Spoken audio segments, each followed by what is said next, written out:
আসসালামু আলাইকুম guys. So আজকের ব্লগে আমি দেখাবো টাইনো বে ক্রুজ পোর্ট, যেটা হচ্ছে পোর্তো প্লারা ডোমিনিকান রিপাবলিকের নতুন সবচেয়ে নতুন যেটা ক্রুজ পোর্ট।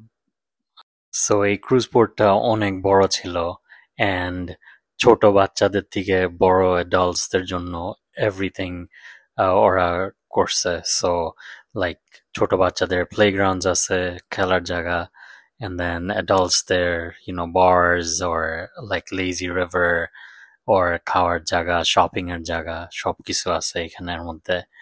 সো অনেক রিল্যাক্সিং একটা ক্রুজ পোর্ট ছিল। এটা হইতেছে লেজি রিভার, যেটা পুরা পোর্টের around সার্কেল করে যায়, and it's gonna take you like 30 minutes to an hour. এটা পুরা ক্রুজটাকে লাইক পানির মধ্যে আস্তে আস্তে লেজি করে যেতে যেতে অনেক মজার আর এন্টারটেইনিং ছিল। এইবার আমি যেতে পারি নাই বিকজ আই ওয়াজ আউটসাইড। আমি অন্য কাজ ছিল, একটু ঘুরতেছিলাম ডোমিনিকান রিপাবলিক, সো টাইম হয় নাই যাওয়ার। বাট ইনশাল্লাহ নেক্সট টাইমে ডেফিনেটলি যাব। ওয়েদারটা অনেক ভালো ছিল।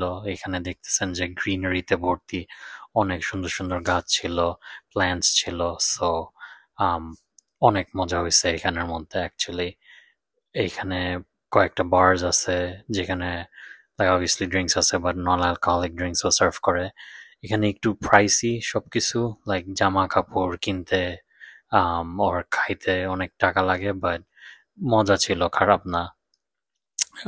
এখানে অনেক এন্টারটেইনমেন্টস আছে, যে এখানে ডোমিনিকানের লাইক ট্রেডিশনাল যেসব ড্যান্স করে ওইগুলো হচ্ছিল।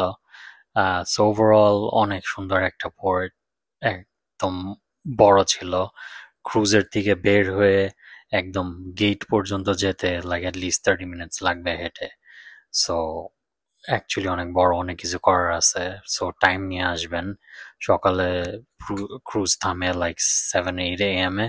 সো লাইক 10 o'clock এর মধ্যে চেষ্টা করবেন বের হয়ে যেতে, and then 5 o'clock এ বের হবেন, রিটার্ন করবেন। এখানে একটা অনেক সুন্দর সুভিনিয়ার স্টোর ছিল, ডিউটি ফ্রি, এক্সপেন্সিভ ছিল বাট কোয়ালিটি ভালো এখানের। সো এখান থেকে জিনিস কিনতে পারেন। এখানে ডায়মন্ডের একটা দোকান আছে। এখানে আমার আম্মু আর আমার ওয়াইফ গেছিল, আমি বাইরে দাঁড়িয়েছিলাম। জাস্ট ক্রেডিট কার্ড যখন সোয়াইপ করতে হবে তখন আমাকে ডাক দিছে। But yeah, overall very entertaining, মজার। আর আমি এখন থেকে আবার ভ্লগ করা শুরু করব। So stay